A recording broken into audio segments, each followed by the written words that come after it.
Man, I'm having so much fun. This is a $1.6 trillion industry. I'm talking about the food and beverage space. If you're not having fun, you're in the wrong place. Yes, it's hard work, but my gosh, the companies, the brands, the flavors, the experiences, the missions, it's fantastic. But some of the brands are different, better, and special. They're the ones who are able to really compete and vie for customer loyalty. Look, I know you want to make your brand different, better, and special. I know you yourself want to be different, better, and special. That's my mission. That's why you're here. Join me on this journey as I interview CEOs and founders from all the different companies within the food and beverage industry so we can discover what they're doing, so we can take that information back, digest it, and become better ourselves, and to help our companies take on different strategies, pick the right technology, pick the right partners, and of course, you got to have great tasting food. You got to have great tasting beverages. Packaged goods. If it doesn't taste good, you're lost. I'm sorry. You're going to lose millions. If you're new here, take the 5-episode challenge. Go back, pick out some brands, some CEOs, some topics. If you love the content, subscribe. You're going to find it on every podcast platform once or twice a week. But I also publish them on LinkedIn, because that's where we kind of hang out. So when you see it on LinkedIn, stop by, make a comment, share it back into your food and beverage network. I would appreciate it. The brands would appreciate it. To all my loyal listeners, thank you so much. You guys are awesome. Thank you for being with me on this journey. Thanks for coming along on this mission for the past 2 years. If you are considering a strategic job change, message me. Let's have a confidential conversation. If your brand is growing and you need to attract experts, you also need to contact me because I have created a different, better, and special recruiting system. I promise you, no other search firm in America is doing that. Who am I? I'm Tony Moore. I'm an expert food and beverage headhunter, semi-professional podcaster, and I'm here each and every week. Stay tuned for this week's episode. Hey, everybody. Welcome to Winning at Work. You know, I was just going back and looking. I started this podcast almost 3 years ago. I had no idea what it was going to turn into. Sometimes you get lucky, I guess you might say. And according to statistics and how things are going, you guys are making this one of the top food and beverage podcasts for the industry. Very, very grateful for that. Super grateful to all the guests that I've had. And what is it, Matt, that we're on a roll now? What is this, 3, 4? Yeah, we've had a good stretch. And I think the interesting connector has been Costco. That's like, I look at the brands that I work with and so many of them, that's the crossroads. And when we were talking about the other day, I said, I'm going to reach out to Jeremy because that's where we had met, back in the day. And I thought it'd be interesting to catch up with him. And, again, the work that he does and just the disruption and the entrepreneurs and just really that crossroads, I think made sense to bring him on. He's the founder and CEO of LaunchPad. And I thought, what a great way to catch up and just, talk the talk. Yeah. Well, welcome in, Jeremy. Thank you. I appreciate it. I didn't know your podcast was so popular. That's good. We'll cross promote your podcast as well. So we always appreciate that. Well, actually, we just discontinued it. It was more of a political one to kind of fight back a little bit as to all the bullshit that goes on LinkedIn. Yep. LinkedIn has sort of become the business Facebook.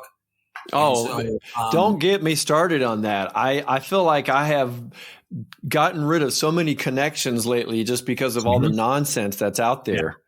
So it's like, hey, you've got Facebook for that. Why don't you put that post on there? I don't even comment on that stuff anymore just because it's like, it's not the forum for it.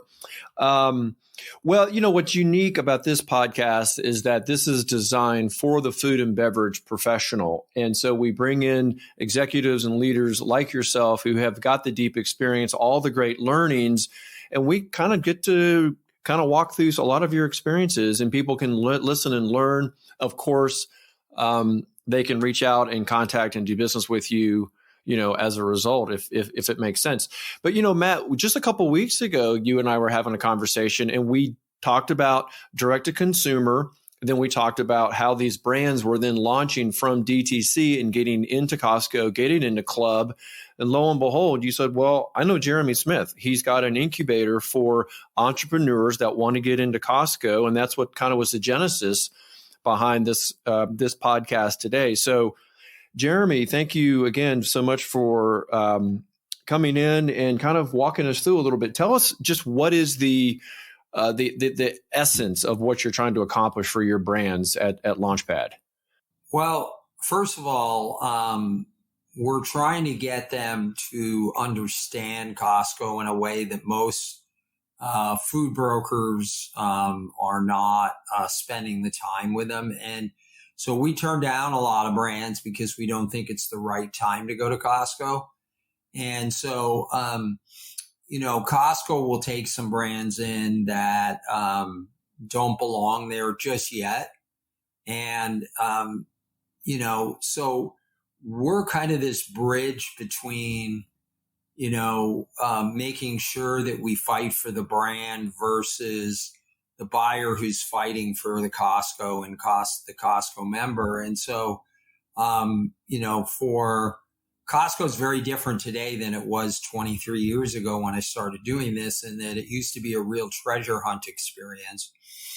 And that was back when Kirkland Signature, which is their house private label brand, as I'm sure you're both aware, was about 10% or 12% of their business. And now it's closer to 28% of their business.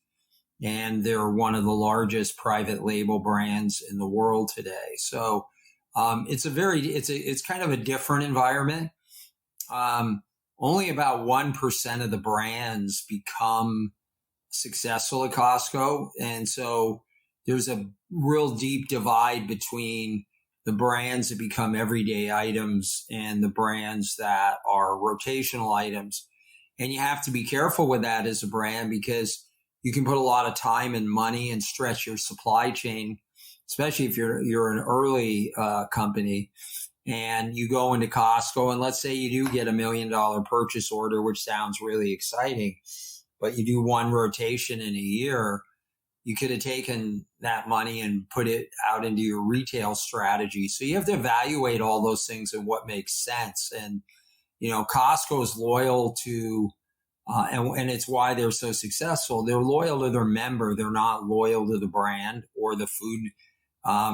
People get kind of caught up in it. It's kind of like, they become fanboys of Costco, and Costco will cut anybody at any time. I mean, even Chobani was cut. Stacy's Pita Chips was cut. Frito-Lay's been cut. Nestle's has been cut. So doesn't mean they don't go back in, but that puts you at a high risk if you have a lot invested in Costco. So, Jeremy, I'm always curious too, and I think with that Costco in mind and the excitement, how does LaunchPad, how do you place that bet on those brands? How do you look at it from the disruptors and the people? Well, when we first started out, when we were looking for brands, we would select. Our focus would be more on the product, and now it's more about the people. Interesting. Okay. Less on the product. I'd rather back a less quality, if you will, or less hyped product that has the people that have a strong track record than going out and betting on two people from Wichita, Kansas that have no experience in the food and beverage industry and are just totally reliant on a co-packer somewhere out in Yakima, Washington or something, and don't have the experience, because experience day in and day out trumps just about anything. And so,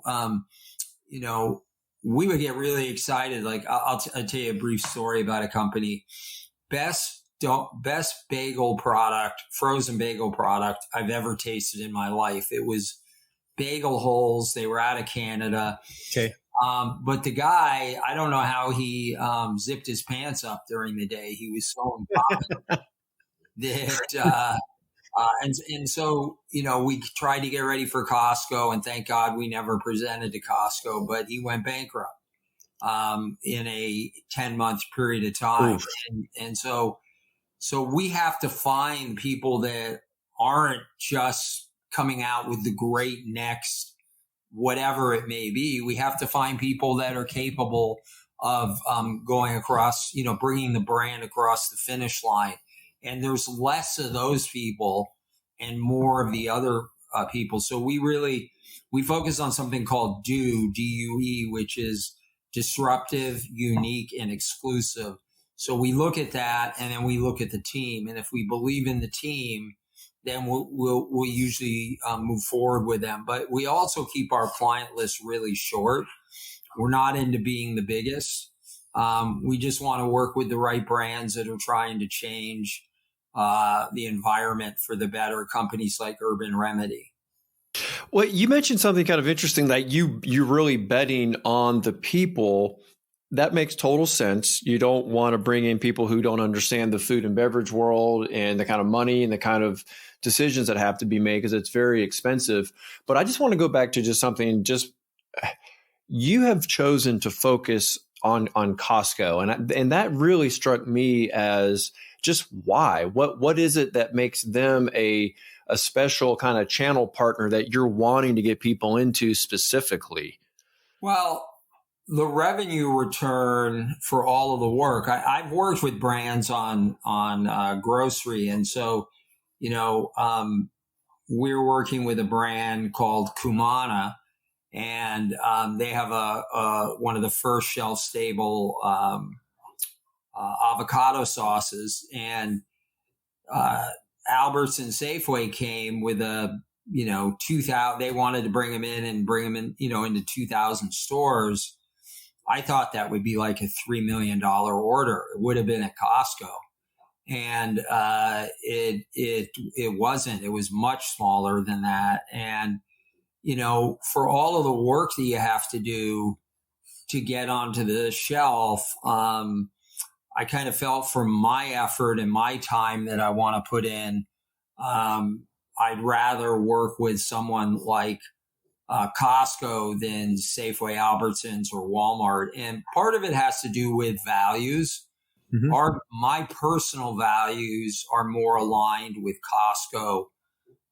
They're very demanding of the brands, and they're very demanding of the quality and the sourcing.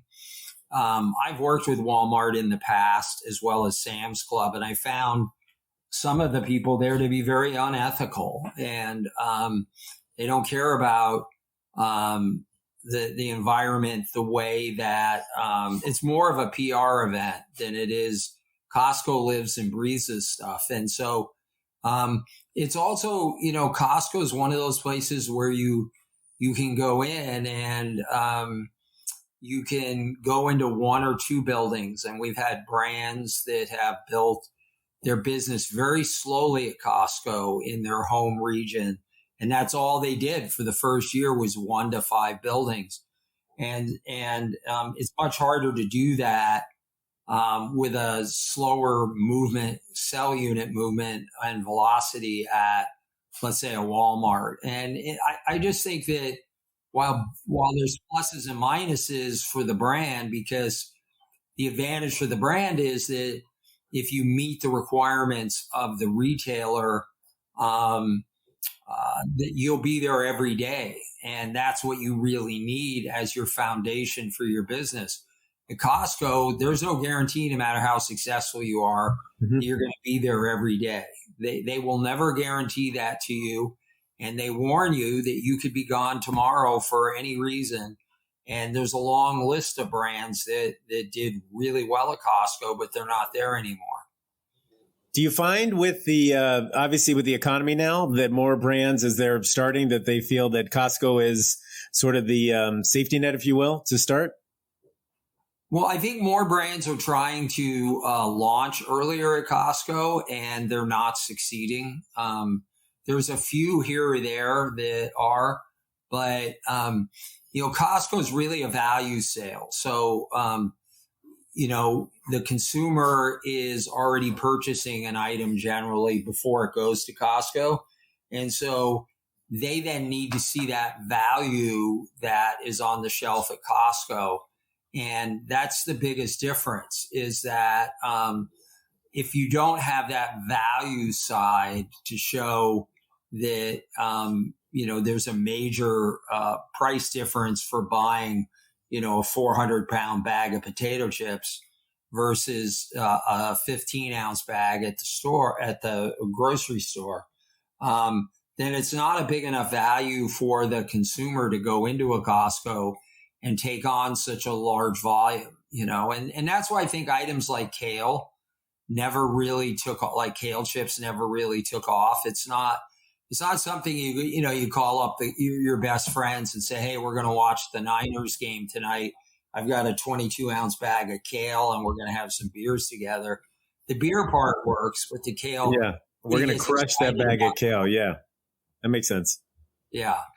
Yeah. They have to be ready to take on that kind of volume. And that's really one of the challenges I know I've always had at Costco. Your kids get up and out of the house and suddenly it's like, okay, there's fewer and fewer people eating. How am I going to fill up, my basket now? So,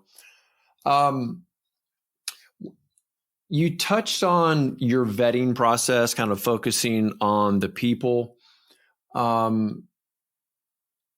you also, in your opening, you said that there were certain brands maybe that weren't quite ready for Costco. Can you talk to us a little bit more, maybe just about trends, what you're seeing, what's happening? Because that seems to be an area that you have a very strong sense for. And that kind of goes into also how you evaluate and vet, right? So you find a product, you say the people, they work, and this is going to work right now in Costco. So what are the trends right now? Well, I would say that, the first trend would be obviously plant-based, but the one that I see that's getting that's outperforming plant-based is keto. Not in the true sense. Like if you look at keto as a category, keto's kind of replaced low sugar. People used to shop low sugar. Now, instead of saying low sugar, they presume that it will be low sugar because that's one of the requirements of keto. No one's really eating the true keto diet. It's kind of been bastardized, but it's done very well, and a lot of people don't talk about it, but it's actually outperforming in a lot of regions. It's overperforming versus plant-based. As much attention as Beyond Meat and all those other companies get, keto seems to be something that's lasting longer. First, it was paleo, and then it quickly pivoted to keto, and keto's kind of even replaced paleo, although there are some paleo type trends out there. I mean, there's certain trends that come and go, and you want to bank on the ones that are going to become more part of the consumer's, day-to-day world. And I think, you're seeing more hot sauces are becoming, more specialty brands are replacing, kind of like the emerging food brands are replacing the traditional, like Bubba's spice sauce is being replaced by Japanese barbecue sauce and things like that. There's more, items coming from Asia and Korea than there are necessarily from the traditional Kraft Heinz groups. Do you find that consumers, that's what they're looking for? That's what they want? It's more about what's the next thing versus Tabasco and, Heinz ketchup? Well, I've always been a big believer in what Steve Jobs said, and that is the consumers don't know what they want until you show them what they want. So, he said that if we had showed them if we had done focus groups and showed them an early version of the iPod or the iPhone, they would have said, no, I'm happy with my Sony Walkman. I'm going to stick with that, or I'm happy with my BlackBerry.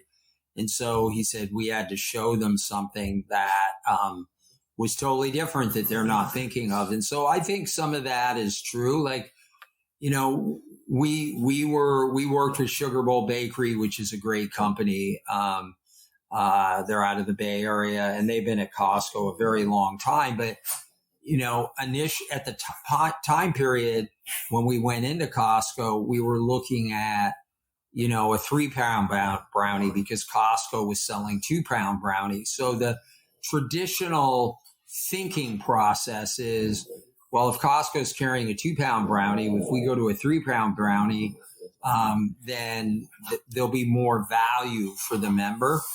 But we also saw the beginning of the low carb craze starting to come on.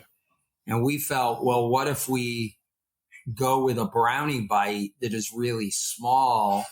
Because if consumers really adopt the low carb, lower sugar mantra, they're not going to want to buy a 2 or a 3-pound brownie. And Costco thought we were nuts at first, but it took off and became successful. And the rest, you know, was history. But you know, the difference is, because there's a lot of brownie bites out there, is Sugar Bowl took the best of what a brownie is and made it indulgent, but put it into a very small format. And so, you know, it's much easier to go home and consume a whole bucket of, you know, a whole container of brownie bites and not feel guilty of it. But just telling your friend that you just ate a 3-pound brownie, you know, is kind of gluttonous. So, but you actually wound up consuming 3 pounds of brownies. You just did it in a brownie bite. So those are the, you know, the things we look for. You know, we don't get caught up in chasing things like things that the first thing we do out of it, since this is good timing, Expo East just happened. Mm-hmm. So you'll see all these articles and all these moron pundits that will claim here's where the market's going. Yep. Several years ago, everyone is CBD, you know, the marijuana push is coming. This is it. This is going to take off. It's going to become the biggest thing. And that was coming out of Expo West. That was the big thing. And that was the trend. And everybody, including Mattson and all the industry consultants who get paid to tell us what's coming next, were wrong. They were all wrong. And I didn't get it when I first looked at it. And I just said, I said, there's too many regulatory problems. That's what I was seeing too. Yeah. When people think they get high and they're going to fail drug tests, there's so much education on the consumer side. Yeah, I'm with you. Well, you can't put a truck on the road and only be allowed to go to 3 states to sell the product. So, you know, there were problems with that they ignored. And the same thing happened in the plant-based category with Beyond Beef, is that what a lot of people, and this is where you really get into the science of the business, is that what a lot of people don't look at is the cult. And I know you guys do because you're in PR and marketing. The biggest influence is culture, and it's so seldom talked about. And I kept saying, I think Beyond Meat and Impossible can be successful with early adopters, but this country is a meat and potatoes country. You know, people love, you don't hear your buddies call up and go, hey, it's July 4th, man, come on over and we're having a plant-based barbecue fest. And said no one ever. Right. So you're talking about 200-300 years of people cooking pork, cooking chicken, cooking beef on certain holidays and certain parts of life. And the plant-based industry, it has ignored this. Well, you got to understand, man, the cows are killing the climate. And, you know, American consumers don't give a shit about the climate overall.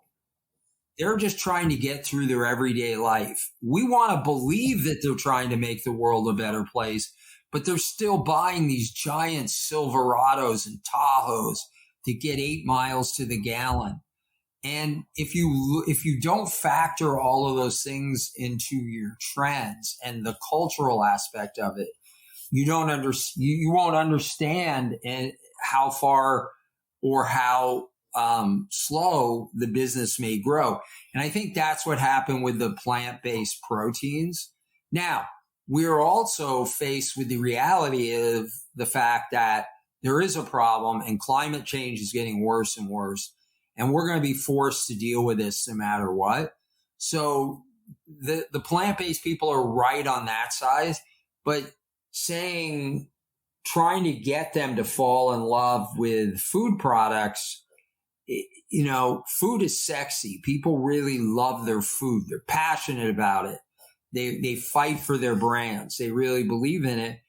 But there's nothing sexy about fake food. I mean, and I think that's some of the problem. If you look at the next wave of brands, which are cell-based meats, when you listen to those people talk, it's about the most boring conversation I've ever heard in my life. It's all about technology. Yeah. It's like a bunch of Facebook people talking about metaverse. Who gives a shit?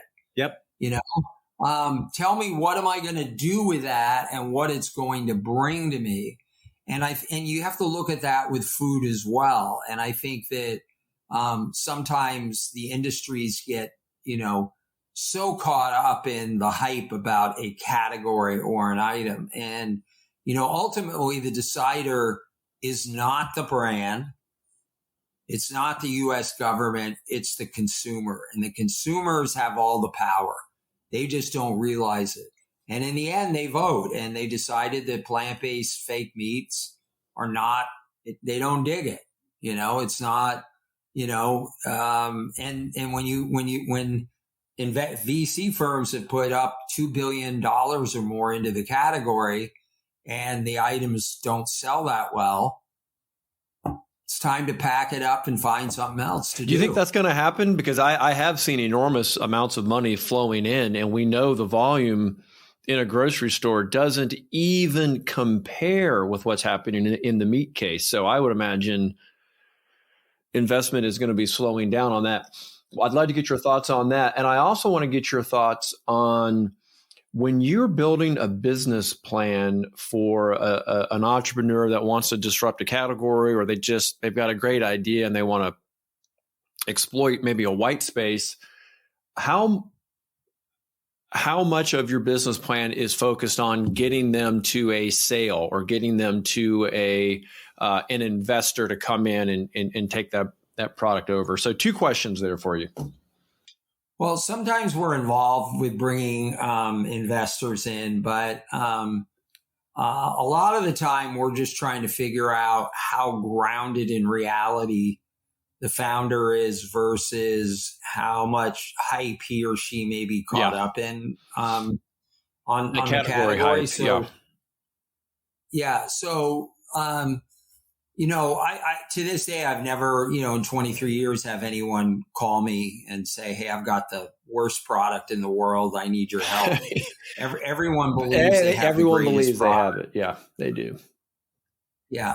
So we try and say, okay, you've got the greatest product in the world. I get it. But what sets you apart? What's your story? Are you authentic? A lot of times the founder can't communicate properly his or her message of what they're trying to do. And so I do think, though, we're seeing a change in the market where the investors, the VC firms, are starting to pull back. And the money's getting tighter now and the interest rates are going up. So it's a little bit tougher market. And I think it's going to be good for the food industry. But I think there'll be a big fallout over in 2023. And there's going to be I already know a lot of brands that are running out of money. So obviously that's kind of happening on the plant-based side. Well, it's happening throughout, not just plant-based, but it's happening with other brands as well, whether you're ice cream, whether you're the money situation is not as free flowing as it was a year, 12 to 18 months ago. Right. Well, but these investors, they do need to put their money somewhere. And the food and beverage space is last check, 1.6 trillion. So it's going to be there. It's just a question of which brands, which ideas are they going to get behind and push. So you're not necessarily helping the entrepreneur kind of plan that exit strategy then from the beginning, or is that just kind of part of your plan? No, sometimes it depends on the entrepreneur. A lot of them have already thought about their exit strategy by the time we get there. Usually if they're with once you get to the investment stage, you start to think about that a little bit more.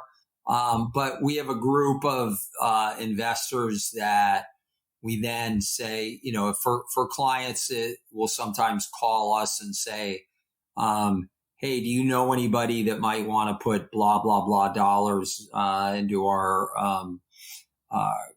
company? And then we'll make some calls and do an introduction. And whether it happens or not, that's up to them.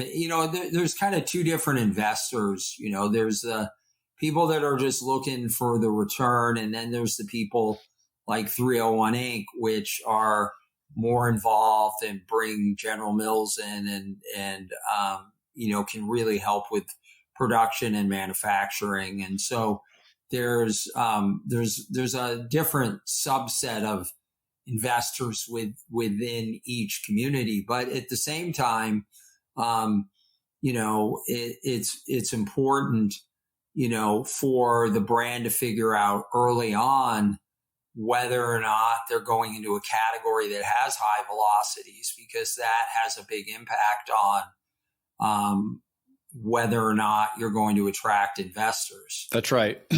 I want to switch gears on you for a minute, because you obviously have worked with a lot of brands over your career, and you've made a career at getting these companies into Costco, but you see a brand that may not have everything together. So I'd love to hear just kind of in general, what are some of the steps? How are you helping get a brand fitted and ready? Because literally, Matt, you and I, we just had a conversation with another brand that they went in too early and they ended up losing a lot of money. So you're obviously there as that safety net to make sure that doesn't happen. So kind of walk us through this process of ramping them up, getting them fitted, getting them ready, getting those numbers, getting that data. Well, part of it is we do a lot of that work before we sign them.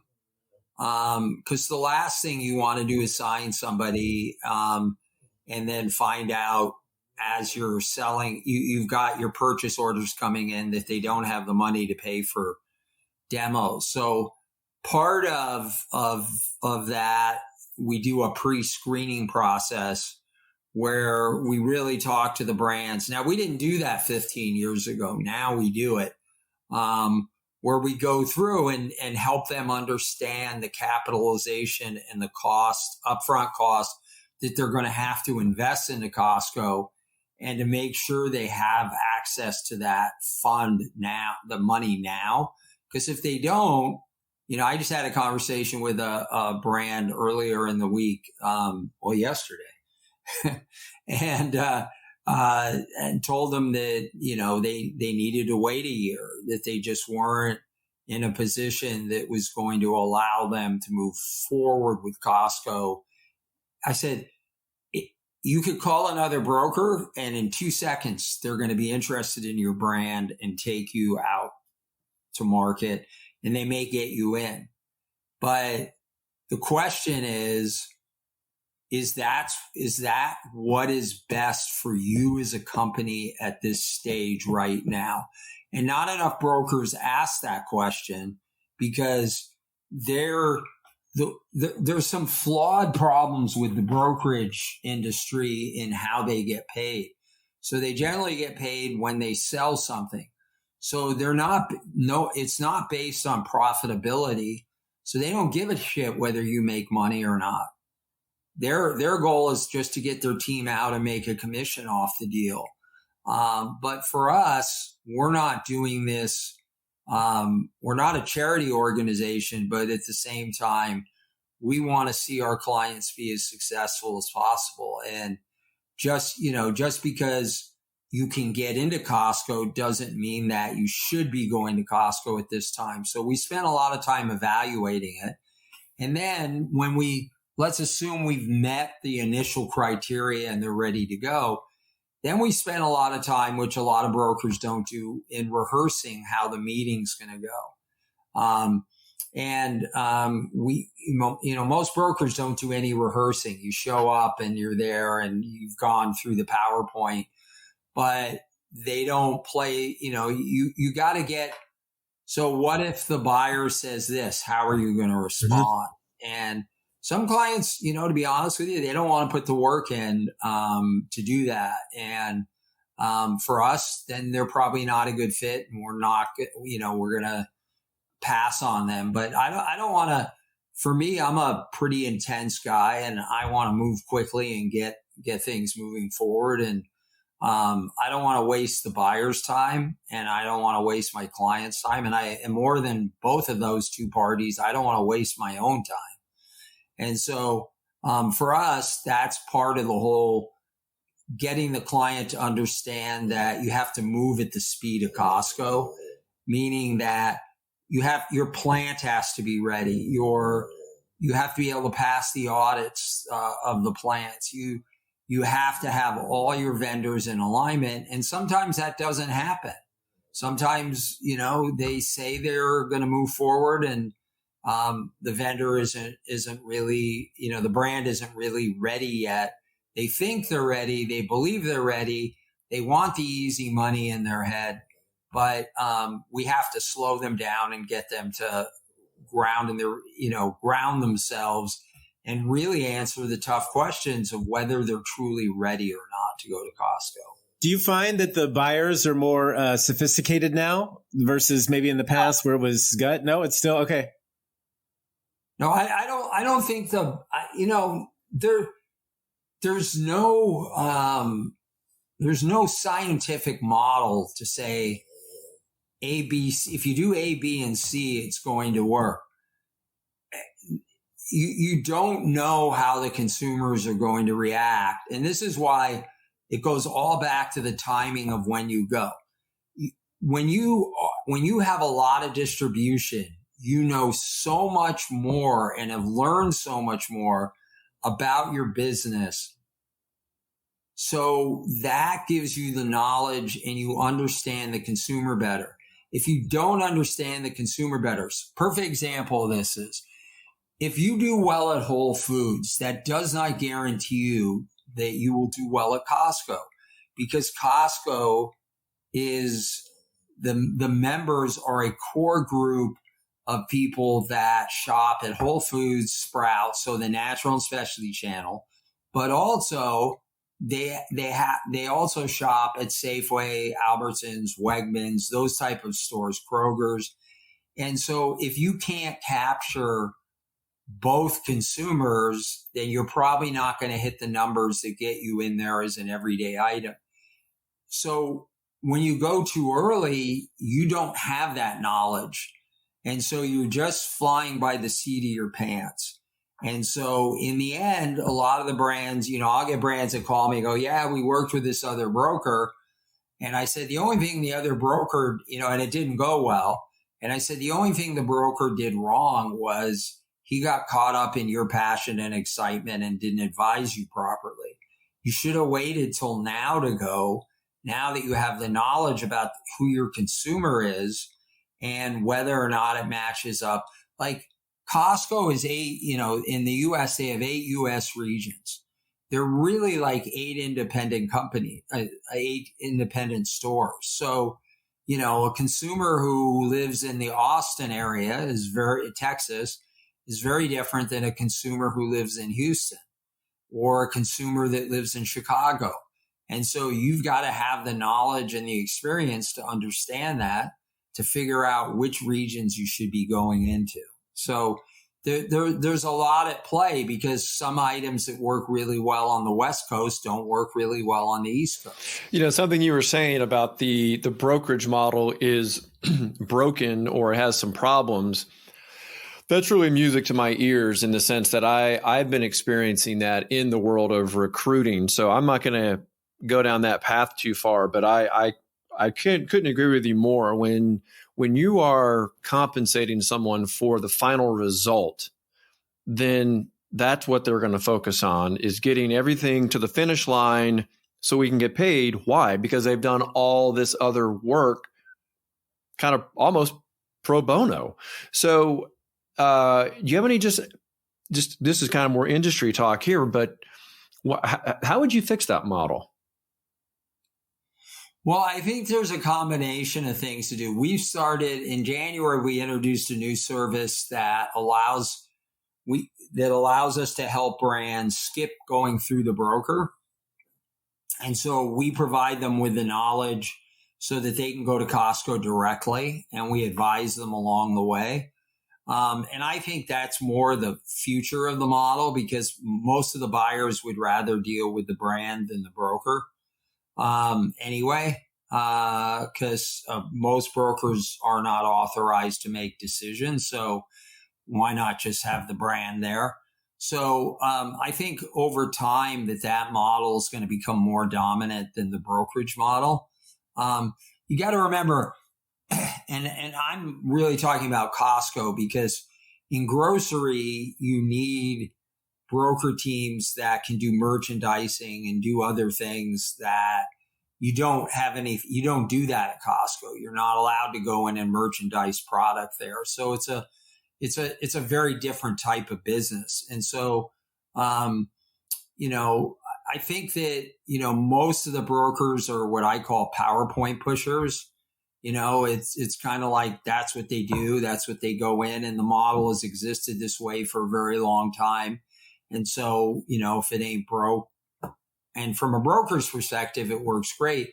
But on the other hand, when you really think about it and you break it down, and then you talk to a brand, I don't think there's many people at a brand that would go out and do all the work and the research and all the marketing and creation and say, well, we're all doing this for free.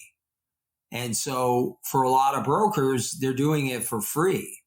And so we're getting away from that, and we're charging retainers now because we just don't think it works. And if the client doesn't want to pay the retainer and they'd rather go to someone who will do it for free, then, or pay as you go type thing, then that's fine. We're okay losing a client for that reason, but our time's more valuable. And the reason we're so successful is we have a plan in place that works for Costco. And, we've had a lot of success with it. So, but I think it does need to change, and it needs to get better. I mean, we're always, talking about trying, how can you make something that you're doing now better and more efficient? And, it's interesting because you hear people talk about relationships with buyers and how important it is, but at Costco, it's not as important because, like at Safeway, you might be able to go out water skiing or golfing with the buyer, but you can't do that at Costco. They have a wall in place, and the buyers are over here, the brands are and brokers are over here, and there's no intermixing of it.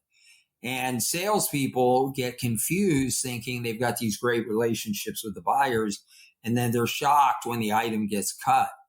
Costco's all about the numbers, and it's a hard thing for brands sometimes because, it's a very personal thing when you get rejected. So, all right, last question. 2023, what are some of your predictions? Where are you seeing food and beverage? And, obviously, where is it? Well, that's pretty short. So I think, it's right around the corner. So I think we're going to see some surprising bankruptcies and failures of brands in 2023 and 2024. I think we're going to see the plant-based world come back to planet Earth, and I think there's going to be a reemergence of plant-based under a broader, on a broader scale that is different than where we are right now with plant-based, because I don't think it can succeed long-term without some changes and less. There needs to be a little bit less hype.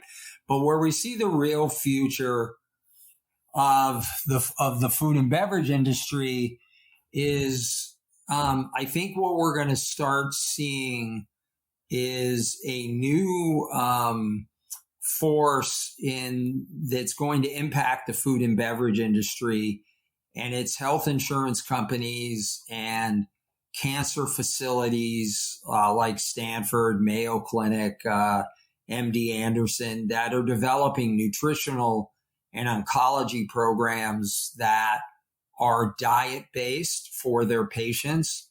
And I think over time, they're going to have a major influence on how food products are developed. They've now realized that they've been part of the problem in the food industry with allowing companies like Kraft Heinz develop products that are unhealthy for the human body.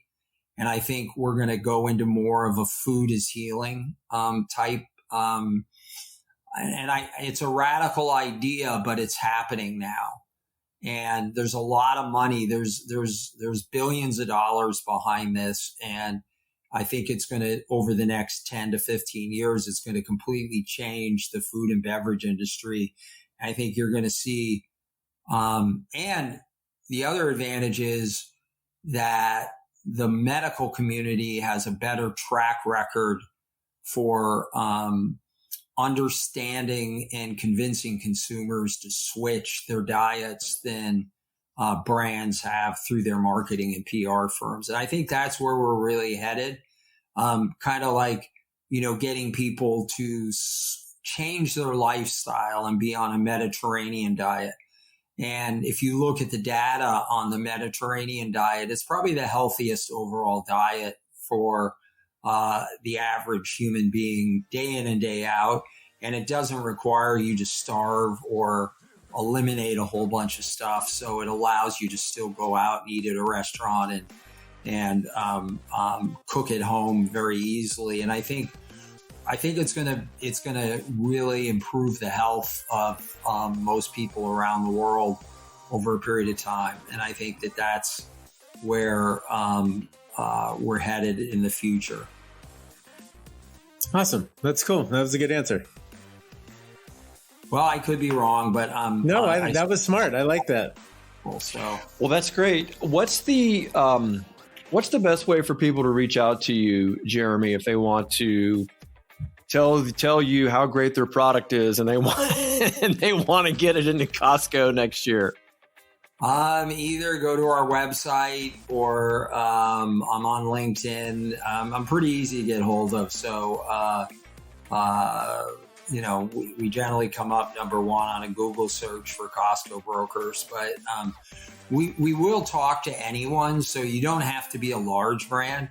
You may not be ready for Costco, and that is the time to talk to us, is to not wait until necessarily you're ready, so that we can help prepare you so that 12 months from now, you are ready to go to Costco and you're putting in the procedures and processes in place so that you're ready to, go as soon as you reach the right stage. And so that's LaunchPadGroupUSA.com, LaunchPadGroupUSA.com.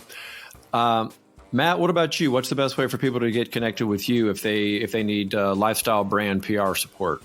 Yeah, blazepr.com, and you'll be able to learn more about us, case studies, and send us a note. That's great. I'll have all this linked down in the show notes too. Gentlemen, thank you both so much for being here. It's very topical, very timely. Thanks so much. Thank you. Appreciate it, Jeremy. Take care.